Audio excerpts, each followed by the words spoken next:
The Lord be with you.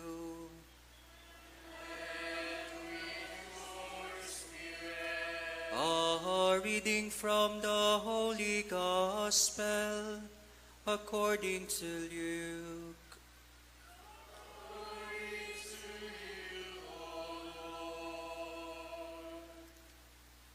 Tax collectors and sinners were all drawing near to listen to Jesus. But the Pharisees and scribes began to complain, saying, "This man welcomes sinners and eats with them." So to them Jesus addressed this parable. A man had 2 sons, and the younger son said to his father, "Father, give me the share of your estate that should come to me." So the father divided the property between them. After a few days, the younger son collected all his belongings and set off to a distant country, where he squandered his inheritance on a life of dissipation. When he had freely spent everything, a severe famine struck the country, and he found himself in dire need. So he hired himself out of one of the local citizens, who sent him to his farm to tend the swine. And he longed to eat his fill of the pods on which the swine fed. But nobody gave him any. Coming to his senses, he thought, "How many of my father's hard workers have more than enough food to eat? But here am I, dying from hunger. I shall get up and go to my father, and I shall say to him, 'Father, I have sinned against heaven and against you. I no longer deserve to be called your son. Treat me as you would treat one of your hired workers.' So he got up and went back to his father. While he was still a long way off, his father caught sight of him and was filled with compassion. He ran to his son, embraced him, and kissed him. His son said to him, 'Father, I have sinned against heaven and against you. I no longer deserve to be called your son.' But his father ordered his servants, 'Quickly bring the finest robe and put it on him. Put a ring on his finger and sandals on his feet. Take the fattened calf and slaughter it. Then let us celebrate with a feast, because this son of mine was dead and has come to life again. He was lost and has been found.' Then the celebration began. Now the older son had been out in the field, and on his way back, as he neared the house, he heard the sound of music and dancing. He called one of the servants and asked what this might mean. The servant said to him, 'Your brother has returned, and your father has slaughtered the fattened calf, because he has him back safe and sound.' He became angry, and when he refused to enter the house, his father came out and pleaded with him. He said to his father in reply, 'Look, all these years I served you, and not once did I disobey your orders. Yet you never gave me even a young goat to feast on with my friends. But when your son returns, who swallowed up your property with prostitutes, for him you slaughter the fattened calf.' He said to him, 'My son, you are here with me always. Everything I have is yours. But now we must celebrate and rejoice, because your brother was dead and has come to life again. He was lost and has been found.'"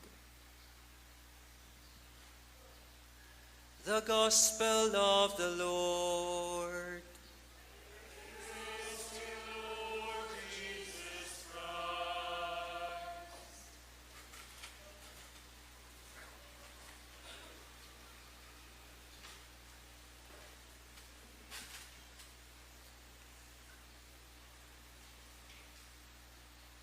My dear brothers and sisters in Christ, maayong buntag kaninyong tanan. Rejoice, O Jerusalem, rejoice. My dear brothers and sisters, today marks the fourth Sunday of Lent, known as Laetare Sunday, which means rejoice. The entire church rejoices as the day of our salvation approaches and the celebration of Holy Week draws near. The culmination of the Paschal Triduum, which is the Easter Sunday, is the peak of our Christian faith. For without Easter Sunday, there is no redemption. Without resurrection, there is no salvation. So it is that we are called to rejoice and be glad. The vestment worn by priests today is rose color, not because it is our favorite color, but because it symbolizes the dawning of new hope heralded by our resurrection. The day of redemption is at hand, so we must rejoice. We know that the season of Lent invites us to a time of fasting, prayer, and penance. But today, the Lord invites us to be glad and rejoice. Sa gitna ng ating mga pag-aayuno, mga sakripisyo, tayo'y inaanyayahan na magalak sapagkat ang ating kaligtasan ay nalalapit na. There are so many reasons to rejoice, even in the midst of our sacrifices and suffering. And our readings for today shows why we should or we must rejoice. In our first reading from the book of Joshua, we hear about the feast of the Passover, which commemorate God's graciousness to His people. Throughout the journey of the Israelites in the desert, God did not abandon them. God did not let them be in vain. In times of severe hunger and thirst, He provided bread from heaven and flowing water from a rock. The Lord demonstrates His love through a covenant. And just as He is faithful to His promises, the people are also called to remain faithful to Him.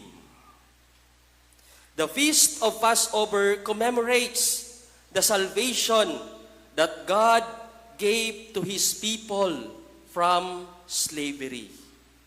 In the same way, the celebration of Holy Week reminds us Christians of the sacrifice that Jesus made for our redemption. Pinapaalalahanan tayo na ang Diyos ay naging mabuti sa atin kahit noong unang-una pa.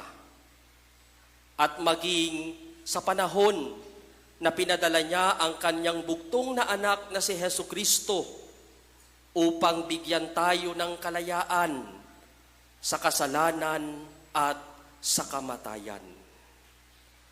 My dear friends, allow me to share 2 points why our celebration invites us to rejoice. Not simply because it is my birthday, but because there are reasons for us to rejoice. First, the joy of returning home. The joy of coming home. Whenever a member of our family comes back, we take the time to celebrate together.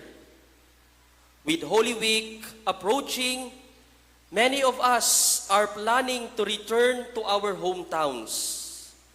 During this week, we express our joy and happiness through various festivities, such as family reunion, gatherings, and other events during this season, during this time. In our gospel, we hear the parable of the prodigal son. When the prodigal son returned home, when he went home, his father ran to embrace and kiss him, demonstrating his tender love and care despite the son squandering all his wealth. This parable reflects the same feelings that God has for us. Whenever we sin, God experiences sorrow and pain. However, He never harbors anger or hatred. His love knows no bounds. His graces and forgiveness are infinite, just like the father of the prodigal son, who patiently waited for the return of his son. God is also waiting for us to come home, to come back with Him, to return to Him, especially in this season of Lent. The joy of returning. The second point is the joy of reconciliation. The church rejoices whenever a repentant heart seeks reconciliation and return to the fold. When we have committed sin, we choose to go away and turn back to the church. We choose to run away from the church. Some of us might not understand this. This is why we say, why do I have to confess to a priest? He is just human. Why do I have to go to church to confession? I can confess anyway to God directly. My dear friends, we must remember that when we sin, it creates a sense of separation from our community and the spiritual life of our church. Noong mga panahon na pinili natin na magkasala o nagkasala tayo, tayo rin ay tumalikod sa simbahan. At sa pamamagitan ng mga sakramento ng simbahan, tayo ay pinapanumbalik upang muling makabilang sa sambayanan ng Diyos. When we seek forgiveness, we express our desire for reconciliation, not only with God, but also with our community. Our journey back to the church reaffirms our faith and demonstrates our commitment to living out its values while acknowledging the support of our church community. Hindi tayo nag-iisa sa ating paglalakbay. Naririyan ang bawat isa upang tayo'y gabayan at tulungan upang sabay-sabay tayong maglakbay bilang simbahan patungo sa kabanalan. In this season of Lent, we are called to reconcile not only with one another, but more importantly, with our church. through the sacrament of reconciliation. Let us make time to receive this sacrament. For just as the prodigal son expresses his desire for forgiveness by saying, "Father, I have sinned against heaven and against you."